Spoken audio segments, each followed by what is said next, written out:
የአላህ ባሮች ሆይ አላህ ያዛችሁን በመታዘዝ የከለከላችሁን በመከልከል ሁሌም በሁሉም ጉዳይ ላይ በሁሉም ቦታ ላይ የሚገባውን ፍራቻ ፍሩ። ለአኼራችሁ ስንቅ ያዙ። ከስንቆች ሁሉ በላጭ ስንቅ አላህን መፍራት ነው። አላህን የመፍራት አንድ አካል የሆነው ደግሞ ልብን ማጽዳት ነው፣ ልብን ማሳመር ነው። ከውጭ በላይ ውስጥን ማስተካከል ነው። ከፊት ለፊታችን ትልቁ ውስጣችንን የምናስተካክልበት የረመዳን ወር የመጣ ነው።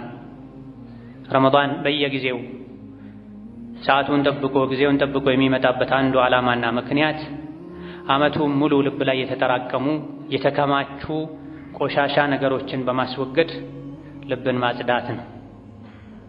ንጹህ ቦታ ላይ የተዘራ እህል ይበቅላል፣ ያፈራል፣ ምርቱ ጥሩ ይሆናል።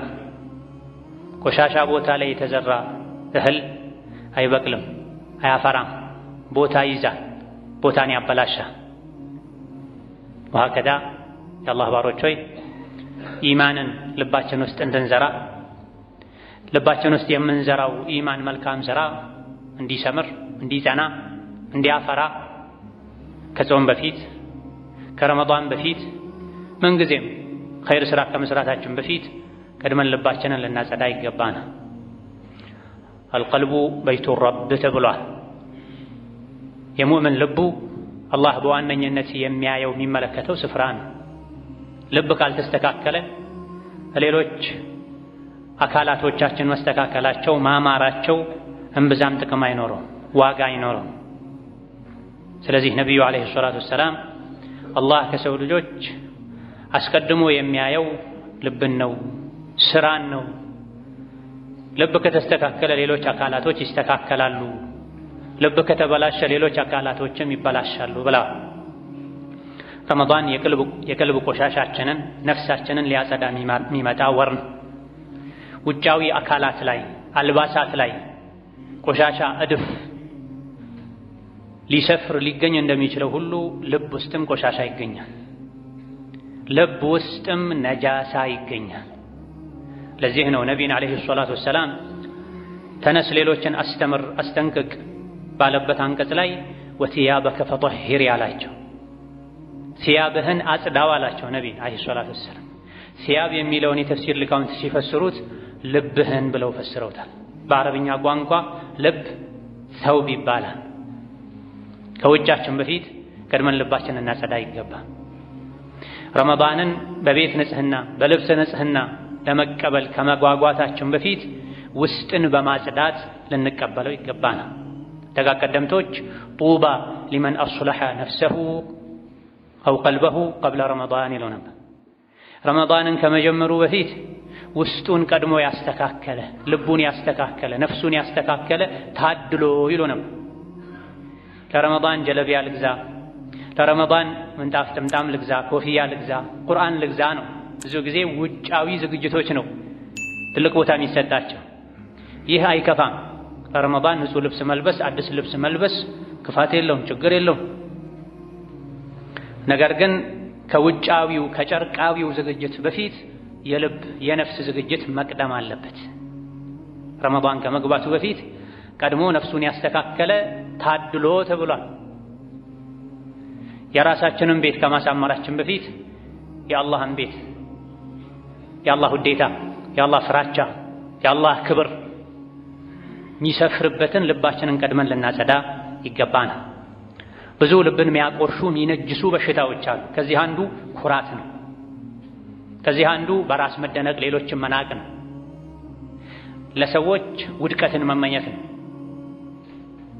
ሰዎችን መመቅኘት ነው። ወማ ኡበሪኡ ነፍሲ ኢነ ነፍሰ ለአማረቱን ቢሱኢ ኢላ ማ ረሒመ ረቢ ኢነ ረቢ ገፉሩ ረሒም እንደሚለው አብዛኛውን ጊዜ ሰው የራሱ ነውር የራሱ ጉድለት አይታየውም።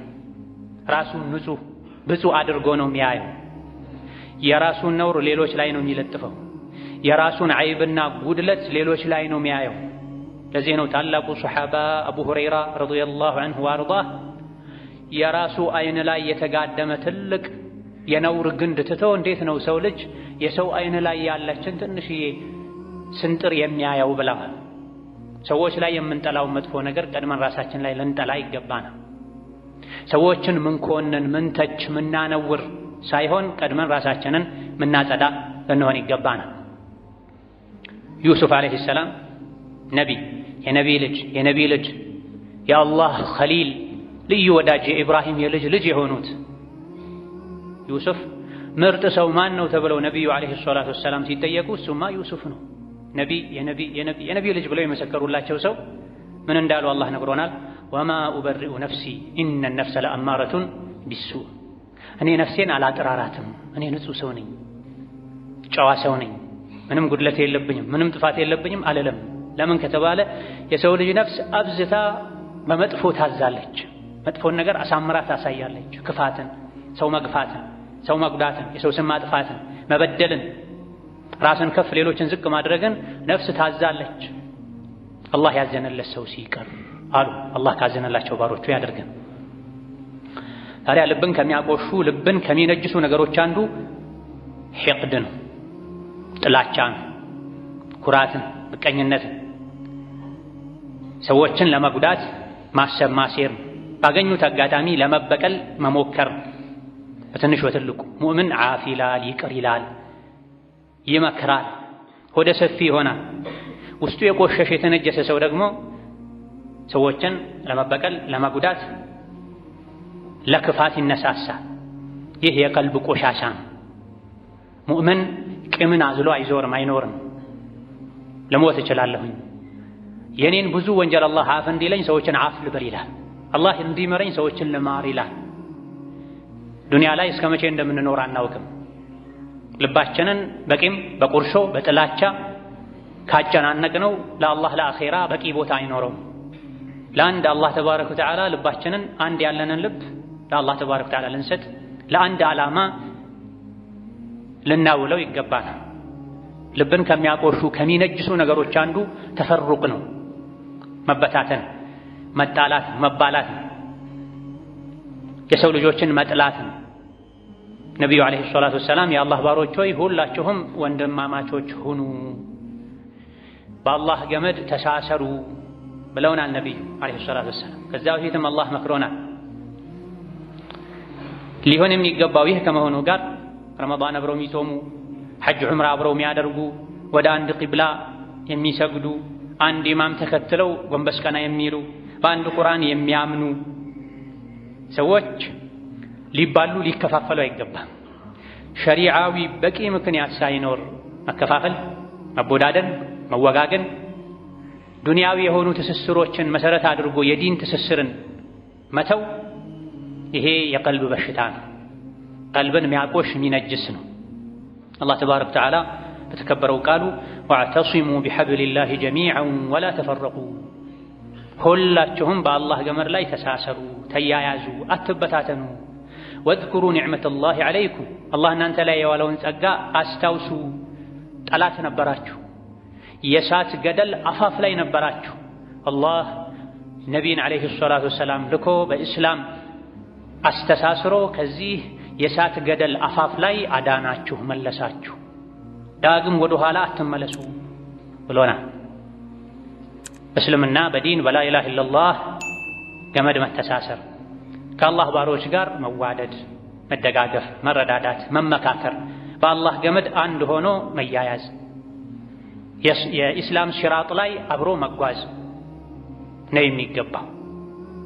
ኢነመል ሙእሚኑና ኢኽወቱን፣ ሙእሚኖች ወንድማማቾች ናቸው። ወንድምና ወንድም እህትና እህት ለመሆን መዋለድ ሳይሆን እስላም ያስቀደመው በላ ኢላሃ ኢለላህ ገመድ መጋመድና መዛመድን። አንዳንዴ ችግሮች ሊኖሩ ይችላሉ። አስሊሑ አስተካክሉ አለ አላህ። ችግሩን ፍቱታ። ችግር አለ ብላችሁ ችግሩን አታብዙት፣ አታስፉት። አላህን ፍሩ ይላል። አላህን የመፍራት አንዱ አካል ኢስላህ፣ ውስጥን ማስተካከል፣ የእርስ በርስ ግንኙነትን ማስተካከል። አንዳችሁ ሌላኛው ላይ አይሳለቅ። የተሳለቀበት ያለው አካል ከሚሳለቀው በላጭ ሊሆን ይችላል። የእርስ በርሳችሁን ስጋ አትብሉ። አንዳችሁ ሌላኛው ላይ ምቀኛ አይሁን፣ ጠላት አይሁን። በመጥፎ ወንድሙን እህቱን አይጠራጠር። በመጥፎ ስም አትጠራሩ። ሙእምን ሙስሊም ከተባሉ በኋላ ከኢስላም ከኢማን መንገድ ማፈንገጥ መጥፎ ስያሜና መጥፎ መገለጫ ነው። እንዲህ አይነቱ አካሄድ ይቅርባችሁ፣ ወደ አላህ ተመለሱ። ያልተወበተ ወደ አላህ ያልተመለሰ እሱ ግፈኛ ነው፣ በዳይ ነው ይላል። አላህ ተባረከ ወተዓላ የሰጠንን መመሪያ ትቶ የራስን የስሜትን የኢብሊስን መመሪያ ተከትሎ በላ ኢላሃ ኢለላህ ገመድ መተሳሰርን፣ ችግር ሲኖር መመካከርን፣ ይቅር መባባልን፣ ማስታረቅን፣ መታረቅን መተው ልብ የመቁሸሹ የመበላሸቱ ምልክት ነው። ወላ ተቃጠዑ ወላ ተዳበሩ፣ ጀርባ አትሰዳዱ፣ አትቆራረጡ፣ የአላህ ባሮች ሆይ ወንድማማች ሁኑ ብለው ነቢዩ ዓለይሂ ሰላቱ ወሰላም መክረውን ነበረ። የነቢ ዓለይሂ ሰላቱ ወሰላም ተከታዮች ነን ከማለታችን ጋር ግን በተለይ ባለንበት ዘመን ከመቆራረጥ አልፎ መከታተፍ ደረጃ ተደርሷል። ወንድም ከወንድሙ ጋር ሰላሙ አለይኩም ከመባባል አብሮ ከመብላት ከመመካከር በፈገግታ ከመተያየት ይልቅ አንዱ ሌላኛው ጉድጓድ የሚቆፍርበት ጊዜ ላይ ደርሰናል። የጠላት መጫወቻ ሆነናል። ለመቀራረብ ለመዋደድ ምክንያት መደርደር ሲገባ ለመለያየት፣ ለመባላት፣ ለመቆራረጥ፣ ለመከታተፍ ምክንያቶች ይደረደራል። አብረው አንድ ሶፍ ላይ የሚሰግዱ ሰዎች ትከሻ ለትከሻ እግር ለእግር ገድመው የሚሰግዱ ሰዎች አንዱ ለሌላኛው ሸር ያስባል፣ ተንኮል ያስባል። የአላህ ቤት ላይ ሰዎች ይጣላሉ። ሐጅ አብረው ሄደው ተኮራርፈው የሚመለሱ ሰዎች አሉ። እንደዚህ አልነበረም የታዘዝነው። ልብ ሲበላሽን በዚህ ስሜት ላይ በዚህ ሁኔታ ላይ ሆነን የተከበረውን ረመዳንን ልንቀበል አይገባንም። ጾሙም ፋይዳ አይኖረውም፣ ጥቅም አይኖረውም። ኢማም ሙስሊም ሌሎችም ከአቡ ሁረይራ በዘገቡት ሐዲስ ነቢዩ ዓለይሂ ሰላቱ ወሰላም በየሳምንቱ ሐሙስና ሰኞ ስራዎች ወደ አላህ ይቀርባሉ፣ የጀነት በሮችም ይከፈታሉ አሉ። ትፍተሑ አብዋቡል ጀነቲ ኩለ የውሚ አልኢስነይኒ ወየውሚ አልኸሚሳ። በየሳምንቱ ሰኞና ሐሙስ የጀነት በሮች ይከፈታሉ። በአንዳንድ ዘገባዎች የሰው ልጆች ስራ ወደ አላህ ይቀርባሉ፣ ይታያሉ ስራዎች። ፈዩግፈሩ ሊኩሊ ዓብድን ላ ዩሽሪኩ ቢላሂ ሸይአ። በእነዚህ ቀናት ሰኞና ሐሙስ ስራ ወደ አላህ በሚቀርብበት የጀነት በሮች በሚከፋፈቱበት ቀን ላይ አላህ ተባረከ ወተዓላ በሱ ላላሻረከ የሰው ልጅ በሙሉ አላህ ምህረት ያደርጋል። አንድ ሰው ሲቀር፣ ማን ሲቀር? ኢላ ረጁለን ካነት በይነሁ ወበይነ አኺህ ሸሕና፣ በሱና በወንድሙ በሷና በእህቷ መሃል ቁርሾ፣ ቂም፣ ጸብ ያለ ሰው እነዚህ ሲቀሯል፣ እነዚህ ምህረት አይደረግላቸውም። ይልቅ ምን ይባላል?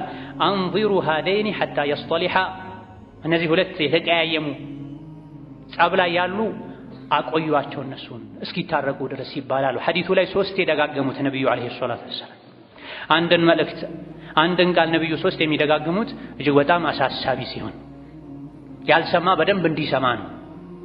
በአንደኛ ዙር ያልሰማ በሁለተኛ ዙር ያልሰማ መጨረሻ በሶስተኛ ዙር እንዲሰማ ነው። አቅል ካለው ልብ ካለው ሶስቴ ከተደጋገመ የሰው ልጅ ይሰማል። ከባድ ጉዳይ አንዴ ተነግሮ አይተውምና እነዚህን ተዋቸው አቆዩአቸው እስኪታረቁ ድረስ፣ ችግራቸውን እስኪፈቱ ድረስ። እነዚህን ተዋቸው አቆዩአቸው፣ ስራቸውን አትዩላቸው፣ አታስተላልፉላቸው፣ አትመዝግቡላቸው እስኪታረቁ ድረስ ይባላል ተብሏል። በየሳምንቱ ይሄ የሚባል ከሆነ በዓመት አንድ የሚመጣው ከባዱ ትልቁ እንግዳ ረመዳን ላይ ተቀያይሞ ቁርሾ ቂምን አዝሎ ጥላቻ ላይ ተኮኑ ረመዳንን መቀበል ከረመዳን እንዳይጠቀሙ ያደርጋል። የእርስ በርስ ግንኙነት ምድር ላይ መበላሸት ከአላህ ጋር ያለ ግንኙነትም እንዲበላሽ ያደርጋል። ሰማይ ላይም ስም እንዲጠፋ ዞርበል እንዲባሉ ያደርጋል። ራሳችንን ከማምለክ ልንወጣ አላህን ልናመልክ፣ ቂምን ልንተው፣ ውስጣችንን ንጹህ ልናደርግ፣ ሰዎችን ለማሸነፍ ከምንሄደው ርቀት የበለጠ ራሳችንን ለማሸነፍ ልንሄድ ልንለፋ ልንደክም ይገባናል። ጀግና የምንሆነው ትልቅ ሰው የምንሆነው የአላህ ባሪያ የምንሆነው ያኔ ነው። የበቀልን መንገድ እየተከተልን በሄደን ቁጥር ከአላህ እንርቃለን፣ ከአላህ ምህረት እንርቃለን። አላህ ይፍረድ፣ ለአላህ ብዬ ትቻለሁ፣ ይቅር ብያለሁ፣ በእኔ ምክንያት ማንም ነገ አላህ ዘንድ እንዲጠየቅ አልፈልግም። ማ ዛደ አላሁ ቢዐፍዊን ኢላ ዒዛ። የሰው ልጅ ይቅር በማለቱ አላህ ክብርን እንጂ ሌላ ምንም አይጨምርለትም። ይቅር ማለትም በተወ ቁጥር የሰው ልጅ የስሜቱ ባሪያ ይሆናል።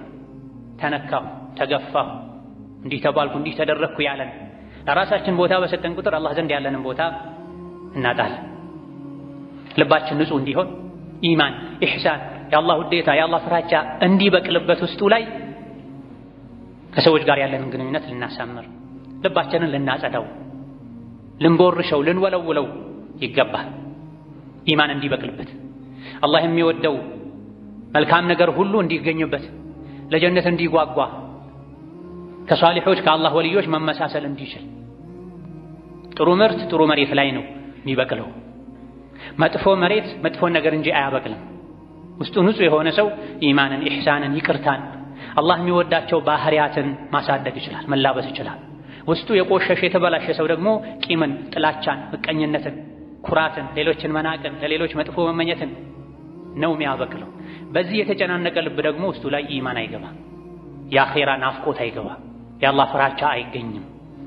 والبلد الطيب يخرج نباته بإذن ربه والذي خبث لا يخرج إلا نكدا كذلك نصرف الآيات لقوم يشكرون إلى القتاجن الله መልካም መሬት ለመሬት ጥሩ መሬት የተዘራበት ነገር በጌታው ፈቃድ ያማረ ሆኖ ያድጋል፣ ይበቅላል፣ ያብባል፣ ያፈራል።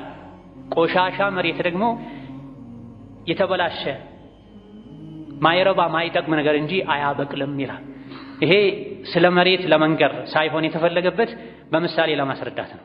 ንጹህ መሬት ለም መሬት መልካም ነገር እንደሚያበቅለው ሁሉ ንጹህ ልብም መልካም ነገር ነው የሚያበቅለው። መጥፎ መሬት መጥፎ ነገር እንደሚያበቅለው ሁሉ መጥፎ ልብም ቆሻሻ ልብም የተነጀሰ ልብም መጥፎ ነገር ነው የሚያበቅለው ተብሏል። ልባችን ንጹህ ስናደርግ የጀነት መንገድ ይከፈትልናል። የጀነት ሰዎችን ባህሪ እንላበሳለን። ወለዚነ አመኑ ወዐሚሉ ሷሊሓቲ ላ ኑከልፉ ነፍሰን ኢላ ውስዐሃ ኡላኢከ አስሓቡል ጀነቲ ሁም ፊሃ ኻሊዱን ወነዘዕና ማ ፊ ሱዱሪሂም ሚን ግልን ተጅሪ ሚን ተሕቲሂሙል አንሃር ይላል። ልብን ንጹህ ማድረግ፣ ይቅር ማለት፣ መቻል፣ ማለፍ፣ ለሰዎች ኸይር ማሰብ፣ ሰዎችን ከምንወቅሰው ከምንጠረጥረው በላይ ነፍስን መጠርጠር፣ ነፍስን ለማጽዳት መጣር የአላህ የደጋግ ባሮች መገለጫ ነው። ጀነት መግቢያ መንገድ ነው። እነዚያ ያመኑ መልካም ስራን የሰሩ መልካም ስራን መስራት ሲባል የሰው ልጅን ከአቅሙ በላይ አናዘዘውም። አቅሙ የፈቀደውን ያክል መልካም ስራ የሰራ ሰው እነዚህ የጀነት ሰዎች ናቸው። ጀነት ውስጥም ለዘላለም ይኖራሉ። ጀነት ውስጥ ሲኖሩ ከውስጣቸው ጥላቻን እናወጣለን ይላል። ልብ ውስጥ ያለ ጥላቻ አዛብ ነው፣ ስቃይ ነው። አካል ላይ ከባድ ነገር ከመሸከም በእግር በሰውነት አካላት ላይ በስለት ከመወጋት የበለጠ ልብ ላይ ቂም ይዞ መኖር፣ ጥላቻ ይዞ መኖር ራስን ያሰቃያል። ጀነት ውስጥ ደግሞ ስቃይ የለም። ጀነት የሚገባ ሰው ውስጡ ንጹህ ሆኖ ነው የሚገባው። ጌታውን ታዛዥ የሆነ ንጹህ ሙስሊም የሆነ ሰው እንጂ ጀነት አይገባም ብለዋል ነብዩ አለይሂ ሰላቱ ወሰላም። ታዲያ ጀነትን መግባት የጀነት ሰዎችን ባህሪ ለመላበስ ልብን ማጽዳት ያስፈልጋል። እንግዳ ሲመጣ ቤትን ልብስን ከምናጸዳው አካላታችን ታጥበን ከምንጠብቀው በላይ ረመዳንን ልባችን አጥበን አጽድተን ንጹህ ሆነን አላህ ከሚጠላው ነገር ሁሉ አጽድተን ልንጠብቀው ይገባናል። ባረከላሁ ሊ ወለኩም ፊል ቁርአኒል ዐዚም ወነፈዐኒ ወኢያኩም ቢማ ፊሂ ሚነል አያቲ ወዚክሪል ሐኪም አቁሉ ቀውሊ ሃዛ ወአስተግፊሩላህ ሊ ወለኩም ወሊሳኢሪል ሙስሊሚነ ሚን ኩሊ ዘንቢን ወኸጢአ ፈስተግፊሩሁ ኢነሁ ሁወል ገፉሩር ረሒም ወል በሩል ከሪም። አልሐምዱሊላሂ ዐላ ኢሕሳኒሂ ወሽክሩ ለሁ ዐላ ተውፊቂሂ ወምቲናኒሂ وأشهد أن لا إله إلا الله وحده لا شريك له تعظيما لشانه وأشهد أن محمدا عبده ورسوله الداعي إلى رضوانه صلى الله عليه وعلى آله وأصحابه وإخوانه وسلم تسليما كثيرا. أما بعد نبي عليه الصلاة والسلام كسوت كل بلاج سو مرت سو ጥሩ ሰው ማለት ማን ነው ብለው ሰሃቦቻቸው ጠየቋቸው። كل مخموم القلب صدوق اللسان የሰው ምርጥ ማለት ቀልቡ መኽሙም የሆነ ምላሱ ሁሌ እውነትን እንጂ ማይናገር ሰው ነው የሰው ምርጥ አሉ። ሰሐቦቻቸው ሰዱቁል ሊሳን ምላሱ እውነተኛ የሆነ የሚለው ገብቶናል፣ መኽሙሙል ቀልብ ማለት ምን ማለት ነው አሏቸው። የኔ ነብዩ ሰለላሁ ዐለይሂ ወሰለም ምላሽ ሲሰጡ هو النقي التقي لا إثم فيه ولا غل ولا حسد ምርጥ ሰው ማለት ያ ልቡ መኽሙም የሆነ ሰው ነው። መኽሙሙል ቀልብ ማለት ደግሞ ልቡ ንጹህ የሆነ ልቡ አላህን የሚፈራ ኢስም ወንጀል የሌለበት ግል ጥላቻና ምቀኝነት የሌለበት ሰው ነው የሰው ምርጥ አለይሂ ሰላቱ ወሰላም። ምላሱ ጥሩ የሆነ ብዙ ሰው አለ፣ ልቡ ሌላ ነው። ልብ ሲስተካከል ነው ምላስ የሚስተካከል፣ አካላት የሚስተካከሉት። ለዚህ ነው ነብዩ አለይሂ ሰላቱ ወሰላም አዋጅ የሰው ልጆች ሆይ ስሙ፣ ሰውነት ውስጥ አንዲት ቁራጭ ስጋ አለች። እሷ ከተስተካከለች የሰው ልጅ ሁለመናው ይስተካከላል፣ ከተበላሸችም ሁለመናው ይበላሻል። እሷም ልብ ናት ያሉት። ሶላቱ፣ ቁርአኑ፣ ዚክሩ፣ ሐጁ፣ ሰደቃው፣ ኢስቲግፋሩ፣ ዝምድና መቀጠሉ፣ ወንጀል መተው፣ ይሄ ሁሉ የተደነገገው ልብን ለማስተካከል። ልብ ካልተስተካከለ ሌላው ዋጋ የለም። አሸዋ ላይ እንደመገንባት ነው፣ ይደረመሳል፣ ይፈርሳል። ቀድሞ ቁርአኑን አላህ ተባረከ ወተዓላ የነብዩ ልብ ላይ ያወረደውም ለዚህ ነው። የሰው ልጆች ትልቅ ደረጃ ላይ የሚደርሱት ልባቸውን ሲያጸዱ ነው። አላህ ዘንድ ትልቅ የሚሆኑት ልባቸው ንጹህ ሲሆን፣ ከቆሻሻ ሲያጸዱት ነው፣ ሲወለውሉት ነው፣ ነጃሳውን ሲያስወግዱለት ነው። ኢማንም ሙሉ የሚሆነው ልብ ሰላም ሲሆን፣ ንጹህ ሲሆን፣ ፊት ላይ ልብስ ላይ ቆሻሻ እያለ ሰዎች ከሰው ጋር መገናኘት አይፈቅዱም። ተዘጋጅተው ልብስ ለብሰው ከቤት እንደወጡ ደጃቸው ላይ ቆሻሻ ውሃ ቢረጭባቸው ከሰል ቢነካቸው ተመልሰው ገብተው ልብስ ቀይረው እንጂ አይወጡም። ብዙ ጊዜ ከሰው ጋር ለመገናኘት ውጫችንን የሰው ልጆች የሚያዩትን ክፍላችንን ለማሳመር ከምንጥረው በላይ ጌታ አላህ የሚያየውን ልባችንን ልናጸዳ ልናጠራ ይገባናል። የቆሸሸውን አቡ ለሀብን አላህ የጀሃነም እሳት ማገዶ አድርጎታል። ፊቱ ከማማሩ ጋር ውስጡ ስለቆሸሸ ነው። አቡ ለሀብ የተባለው ፊቱ እንደ ነበልባል በውበት ያበራ ስለነበረ ነው። ያ ማብራቱ ፊቱ ማብራቱ መድመቁ የቁረይሾች አለቃ መሆኑ ሀብቱ፣ ስልጣኑ፣ ዝናው ምንም አልጠቀመውም። ጀሃነም እንደሚገባ እዚሁ አላህ አበስሮታል በማይሻር ቃሉ። እስከዛሬ በቁርአን ይቀራል። ተበት የዳ አቢ ለሀቢን ወተብ። እዛው አንቀጽ ላይ ሰየስላ ናራን ዛተ ለሀብ ተብሎ፣ በተቃራኒው ደግሞ ሰዎች በእግራቸው እየረገጡት ያልፉ የነበረ እንደ ሰው ሳይሆን እንደ እንስሳት ይጠቀሙት የነበረ ባሪያ ሲሉት ሲያዋርዱት የነበረ ሰው ቢላል ነቢዩ ዓለይሂ ሰላቱ ወሰላም ጀነት ስገባ አላህ ጀነትን ሲያስጎበኘኝ ከፊቴ ስትራመድ አየሁህ ብለዋቸዋል። ቢላል የሐማማ ልጅ በአባቱ ስሙን ካመጥራት አልፈቅድ ብሏቸው አምባገነንነታቸው ዝቅ ለማድረግ በሴት እናቱ ስም የሐማማ ልጅ ያሉ ይጠሩት ነው። ውጩ ጥቁር ቢሆንም ውስጡ ንጹህ ነበረ። ከነቢዩ ዓለይሂ ሰላቱ ወሰላም ፊት እንዲራመድ አድርጎታል። ከነቢይ በደረጃ በልቶ ሳይሆን ዱንያ ላይ የነቢይ ኻድም ስለነበረ አገልጋይ ስለነበረ እዛም ከፊታቸው መንገድ እያመቻቸ ይሄድ እንደነበረ የሚያሳይ ነው። ከሳቸው የሚበልጥ ማንም ኖሮ አይደለም። ረዲየላሁ ዐንሁ ወአርዳ። ታዲያ ውስጥ ሲጸዳ አላህ ዘንድ ተባረከ ወተዓላ ያለ ደረጃ ከፍ ይላል። ውስጥ መጽዳት፣ ንጹህ መሆን፣ ችግር ካለ ችግርን በሸሪዓ መሰረት መፍታት የኢማን ምልክት ነው። ሙእምን ለሙእምን ወንድሙ ለሙእምን እህቱ ውስጡ ንጹህ ነው። ለራሱ የሚወደውን መልካም ነገር ለሰዎች ይወዳል። ለራሱ የሚጠላውን መጥፎ ነገር ለሰዎች ይጠላል። ይህ የሚሳካው ደግሞ ውስጥ ከመቀኝነት፣ ከኩራት፣ ከጥላቻ ንጹህ ሲሆን፣ ውስጥ ደግሞ ቆሻሻ ሲሆን ለሰዎች መጥፎን ነገር መመኘት፣ የሰዎችን ውድቀት መጠበቅ የልብ ስራው ይሆናል። ይሄ ደግሞ ከአላህ ጋር ያለ ግንኙነት ይበላሻል። الإمام ابن رجب رحمه الله تعالى أفضل الأعمال سلامة الصدر من أنواع الشحناء كلها بلا كسراه الله زند يبلد تمراج السرا لبن كقرشو كتلاتشا كمدفو نجر نسوه ما درجنا وبلا سفيان بن دينار هم يبالو تقدمت لك دقمو كتابعيوش محل عنده يا علي بن أبي طالب ጓደኛ ለነበረ ሰው ጥያቄ ቀረበላቸው። እስቲ ንገረን ከኛ በፊት የነበሩ ሰዎች ሱሐቦች ማለት ነው ምንድን ነበረ የሚሰሩት? ስራቸው ምን ነበር? የእነሱን ስራ ለመስራት እንሞክር ዘንድ አብዛኛውን ጊዜ የሚሰሩትን ስራ ንገረን ብሎ ሲጠይቃቸው የሰጡት ምላሽ ካኑ ያዕመሉነ የሲራ ወዩእጀሩነ ከሲራ የሚል ነበር። ሱሐቦች ብዙ ስለሰሩ አይደለም ትልቅ ደረጃ ላይ የደረሱት፣ ጥራት ያለው ስራ ነበር የሰሩት። ትንሽ ይሰሩ ነበረ፣ አላህ ግን ብዙ ይመነዳቸው ነበር።